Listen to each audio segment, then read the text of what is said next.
warahmatullahi wabarakatuh. Untuk kelas 8, selamat datang di video pembelajaran Bunda.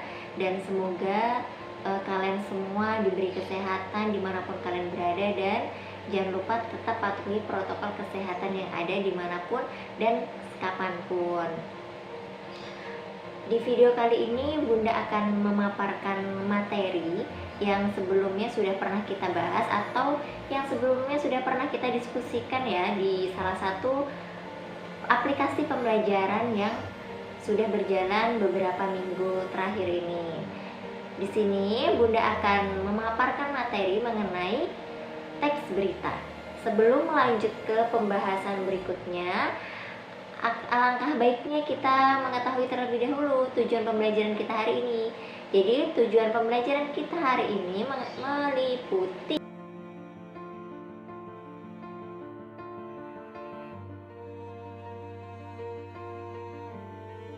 untuk poin yang pertama yang akan kita bahas, yaitu poin A mengenai pengertian teks berita. Di sini teks berita melaporkan suatu kejadian peristiwa mengenai sesuatu yang telah atau sedang terjadi yang bersifat aktual dan hangat dibicarakan oleh khalayak atau masyarakat. Biasanya disiarkan melalui media elektronik seperti televisi, radio, dan situs internet. Selain media elektronik, berita ini disiarkan melalui media cetak seperti koran dan majalah. Untuk poin selanjutnya yaitu poin B mengenai ciri teks berita. Di sini ada 8 poin. Jadi poin yang pertama, berita harus ditulis sesuai dengan peristiwa atau kejadian aslinya. Jadi ketika menulis berita, kalian harus menuliskan kejadian persis seperti apa yang terjadi pada saat itu. Tidak boleh diubah beritanya berdasarkan opini kalian. Kemudian yang kedua, naskah berita ditulis harus dengan gaya bahasa yang mudah dimengerti atau dipahami oleh masyarakat.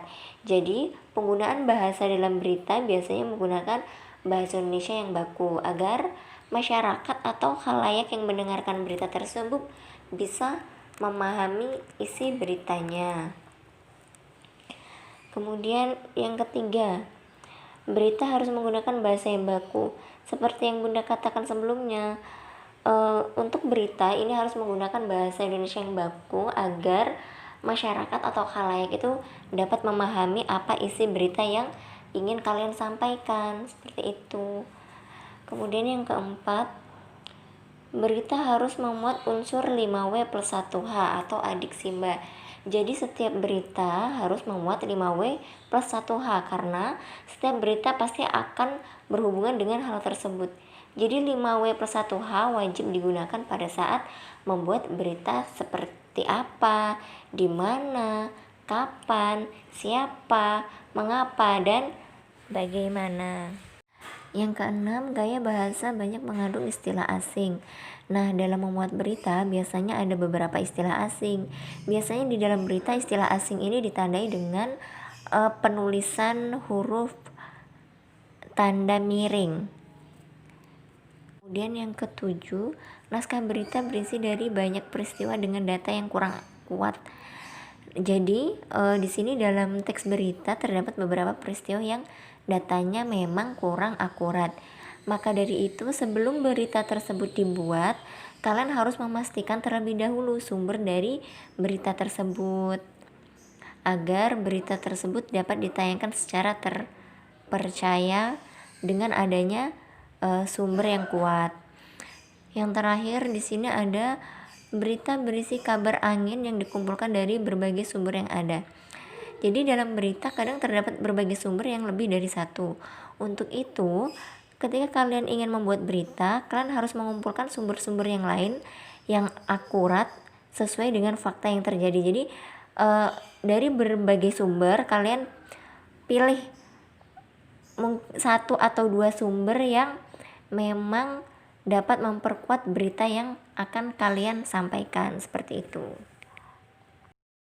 Untuk poin C mengenai struktur berita, jadi di sini ada 3 struktur. Yang pertama orientasi, Jadi orientasi di sini merupakan awal atau pembukaan tentang hal, peristiwa ataupun kejadian yang akan diberitakan. Jadi pada bagian ini berisi penjelasan secara singkat mengenai informasi yang akan diberitakan ataupun gambaran umum mengenai berita apa yang akan kalian buat. Kemudian yang kedua ada peristiwa. Jadi di sini merupakan bagian inti dari suatu berita. Nah, pada bagian ini berita dinarasikan dengan sedemikian rupa, yakni dijelaskan tentang jalannya kejadian dari awal sampai akhir sehingga tersaji beberapa fakta asli yang dimunculkan di dalam teks berita tersebut. Jadi di sini ketika kalian membuat berita, usahakan menyampaikan peristiwa tersebut secara detail dan lengkap dari awal hingga akhir. Jadi yang ketiga ini ada sumber berita. Sumber berita ini merupakan bagian teks berita yang berisi mengenai asal didapatnya informasi yang diberitakan. Jadi sumber berita ini biasanya terletak di akhir teks berita, tapi tidak jarang ia bisa juga terletak di dalam berita itu sendiri. Jadi maksudnya sumber berita ini jadi sumber beritanya ini bisa kalian tulis di akhir berita ataupun di dalam kolom berita tersebut ya. Jadi ada dua pilihan, sumbernya bisa ditulis di akhir berita, bisa juga di dalam kolom berita tersebut. Poin D, syarat sebuah teks berita. Yang pertama ada fakta. Teks berita harus berdasarkan fakta. Jika tidak, maka tidak bisa dikatakan sebagai teks berita. Jadi, teksnya harus benar-benar terjadi sebelumnya. Kemudian, dari kejadian tersebut, kalian muat untuk dijadikan sebuah berita yang sedang hangat diperbincangkan atau dibicarakan. Yang kedua, aktual. Teks berita harus yang masih baru atau hangat diperbincangkan oleh masyarakat. Dalam membuat berita, usahakan membuat berita yang sedang hangat diperbincangkan. Contohnya, saat ini di Indonesia sedang hangat diberitakan mengenai berita COVID-19. Kemudian yang ketiga, seimbang. Tidak boleh memihak kepada siapapun. Nah, di sini seimbang maksudnya dalam penyampaian berita, kita sebagai penulis berita tidak boleh memihak salah satu dari korban tersebut. Nah, contohnya, ketika terjadi kebakaran di suatu wilayah dikarenakan ada kelalaian seorang tetangga, misalnya yang bernama Budi, ya, kelalaiannya dalam mematikan kompor. Jadi, kalian sebagai penulis berita harus menjelaskan kalau hal tersebut bisa terjadi atau kebakaran tersebut bisa terjadi karena kelalaian salah satu warga yang bernama Budi, seperti itu. Jadi tidak boleh menutup-nutupi kesalahan si seseorang yang bernama Budi ini tadi gitu ya. Jadi memang harus diberitahukan kepada masyarakat penyebabnya, seperti itu. Yang keempat, lengkap. Jadi dalam berita strukturnya harus lengkap, memuat unsur 5W plus 1H atau adik Simba. Dalam membuat berita, struktur atau urutannya harus lengkap dan tersusun secara rapi mulai dari awal hingga akhir, seperti itu ya. Jadi jangan diloncatin. Jadi harus disusun memang dari awal sampai akhir. Kemudian yang kelima, menarik. Teks berita harus disertai dengan judul yang menarik agar orang yang membaca atau orang yang melihatnya lebih tertarik gitu. Jadi dalam membuat berita, carilah judul semenarik mungkin untuk disajikan ke masyarakat atau khalayak. Usahakan beritanya itu yang sedang hangat dibicarakan. Kemudian yang keenam, sistematis. Teks berita harus berurutan atau sesuai. Jadi dalam membuat berita harus tersusun berdasarkan unsur 5W plus 1H tadi yang sudah Bunda jelaskan sebelumnya. Berikutnya mengenai unsur kebahasaan teks berita. Jadi poin E ya, mengenai unsur kebahasaan teks berita. Di sini dalam proses penggalian atau penyajian berita berpedoman pada rumus 5W plus 1H tadi yang Bunda jelaskan, seperti what, where, when, who, why, dan how. Jadi di sini ada 6 yang disebut dengan 5W plus 1H. Yang pertama, what, apa. Jadi di sini diceritakan atau diberitahukan apa peristiwa yang diinformasikan. Kira-kira peristiwanya apa yang diinformasikan, misalnya tsunami gitu. Yang kedua, where, itu di mana. Jadi di mana peristiwa itu terjadi? Oh, ternyata tsunami tersebut terjadi di Banten misalnya. Kemudian when, kapan peristiwa itu terjadi? Nah, jadi tsunami di Banten tadi terjadi kapan gitu ya. Jadi peristiwa tersebut terjadi pada tanggal 22 Desember 2018. Wow, siapa yang terlibat dalam peristiwa tersebut? Jadi yang terlibat siapa? Hampir seluruh masyarakat di daerah Banten. Kemudian yang kelima, why. Mengapa hal tersebut bisa terjadi? Jadi mengapa hal tersebut, tsunami itu bisa terjadi? Nah, hal tersebut bisa terjadi karena adanya letusan anak gunung Krakatau di Selat Sunda yang menghantam pesisir pantai Banten, seperti itu. Dan yang terakhir, how. Bagaimana peristiwa itu terjadi gitu kan?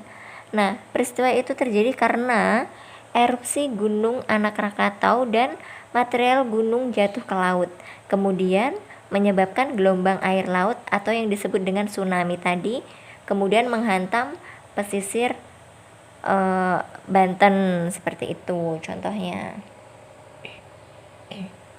Poin berikutnya yaitu poin F, mengenai kaidah kebahasaan dalam teks berita. Yang pertama, penggunaan kalimat langsung. Kalimat langsung ditandai dengan 2 tanda petik ganda dan disertai keterangan. Nah, ketika kalian menyampaikan berita di media cetak, untuk kalimat langsung jangan lupa beri tanda petik 2 ya. Jadi ketika kalian menulis sebuah berita yang sudah kalian susun, itu ketika ada kalimat langsung jangan lupa diberi tanda petik 2 sebagai tanda bahwa kalimat tersebut adalah kalimat langsung. Kemudian kedua, penggunaan bahasa yang baku. Agar memudahkan pemahaman banyak orang, karena di sini berita kan sifatnya universal.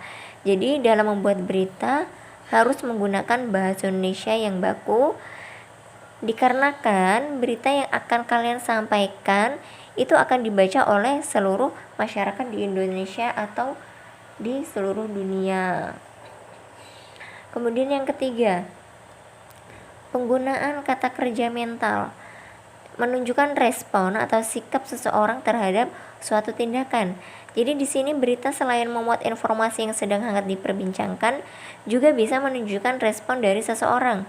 Contohnya, karena adanya wabah, untuk sementara saya tidak bekerja dan harus mematuhi protokol kesehatan. Itu adalah salah satu contoh respon dari seseorang mengenai berita yang sedang kita buat gitu ya. Kemudian yang keempat, penggunaan fungsi keterangan waktu dan tempat. Ini harus ada pada berita agar berita yang disampaikan menjadi jelas dan mudah dimengerti. Jadi untuk menulis berita jangan lupa mencantumkan waktu yang lengkap seperti hari, tanggal, bulan, dan tahun. Kemudian yang kelima, penggunaan konjungsi temporal. Nah, misalnya setelah, kemudian, sejak, awalnya, akhirnya. Konjungsi ini bisa ditemukan pada struktur yang menjelaskan berita secara kronologis atau urutan waktu. Jadi, untuk penggunaan konjungsi temporal ini sering kita gunakan pada saat menuliskan berita. Contohnya, karena beberapa masyarakat tidak mematuhi protokol kesehatan, pada akhirnya penambahan korban COVID semakin meningkat. Itu adalah salah satu contoh kalimat penggunaan konjungsi temporal. Kemudian yang terakhir ini ada poin G, mengenai hal-hal yang harus diperhatikan dalam menyusun berita. Di sini ada 5 poin. Yang pertama, tulisan berita harus dapat menyentuh kebutuhan manusia akan informasi. Jadi ya seperti yang Bunda jelaskan tadi ya, yang Bunda jelaskan di awal tadi, kalian harus menyajikan berita yang sedang hangat diperbincangkan saat ini atau yang sedang hangat diperbincangkan oleh khalayak atau masyarakat saat ini. Yang kedua, berita yang ditulis harus aktual sehingga tidak menjadi berita basi. Jadi beritanya harus fakta dan termasuk dalam berita baru, seperti itu. Yang ketiga, penulisan berita untuk koran harus cepat dan singkat, tetapi kebenarannya dapat dipertanggungjawabkan. Di sini ketika kalian menuliskan berita di koran, usahakan menggunakan kata-kata yang singkat tetapi jelas.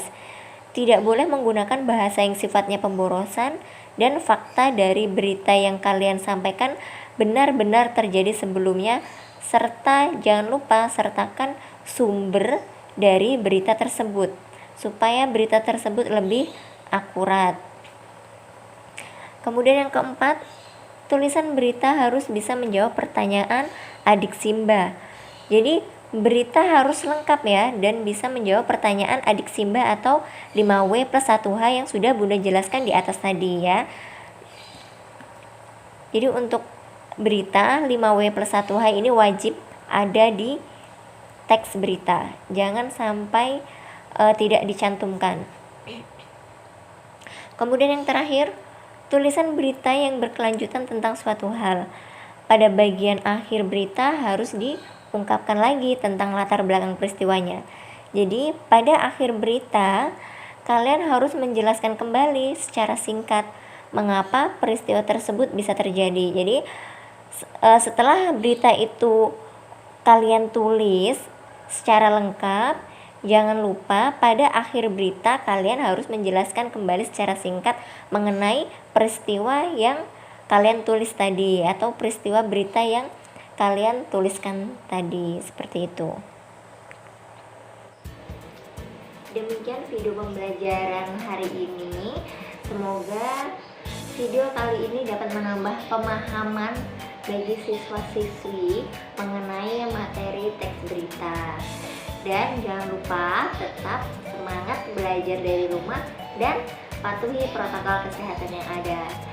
Mungkin itu saja yang dapat saya sampaikan. Wassalamualaikum warahmatullahi wabarakatuh.